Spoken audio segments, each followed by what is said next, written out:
ইসরায়েলকে আরও $৬৮ কোটি অস্ত্র সহায়তা দিচ্ছে যুক্তরাষ্ট্র। কর্মকর্তাদের বরাতে ২৮ নভেম্বর এক প্রতিবেদনে এই তথ্য জানানো হয়েছে। এই অস্ত্র সহায়তার খবর এমন সময়ে সামনে এলো যখন একদিকে মধ্যপ্রাচ্যে শান্তি ফেরানোর চেষ্টার কথা বলে অন্যদিকে তেল আবিবকে অস্ত্র সহায়তা দিচ্ছে বাইডেন প্রশাসন। প্রতিবেদনে বলা হয়েছে এই অস্ত্র সহায়তার মধ্যে রয়েছে কয়েকশো বোমা ও বোমাকে লক্ষ্যবস্তুতে নির্ভুলভাবে হামলার উপযোগী করে তোলার কয়েক হাজার সরঞ্জাম। কয়েক মাস ধরে অস্ত্রের এই প্যাকেজ চূড়ান্ত করা নিয়ে কাজ চলছিল।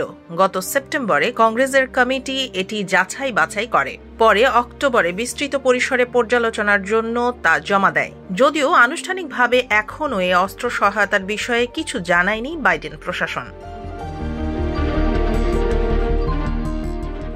১ বছরেরও বেশি সময়ের রক্তক্ষয়ী যুদ্ধের পর মুক্তি মিলেছে লেবাননের মানুষের। অনেক কাঠখড় পোড়ানোর পর অবশেষে ২৬ নভেম্বর ইসরায়েলি প্রধানমন্ত্রী বেনিয়ামিন নেতানিয়াহু হিজবুল্লাহর সঙ্গে যুদ্ধবিরতির অনুমোদন করে। বুধবার স্থানীয় সময় ভোর ৪টা থেকে কার্যকর হয় যুদ্ধবিরতি। এর মেয়াদ ৬০ দিন। যদিও এখনও লেবাননের দক্ষিণাঞ্চলে ইসরায়েলি সেনাদের প্রত্যাহার করা হয়নি, আকাশপথে চলছে নিয়মিত টহল।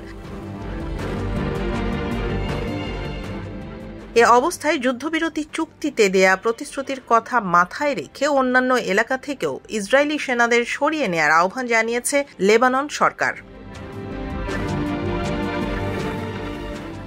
Farzana Afroz, Bangla channel, news desk.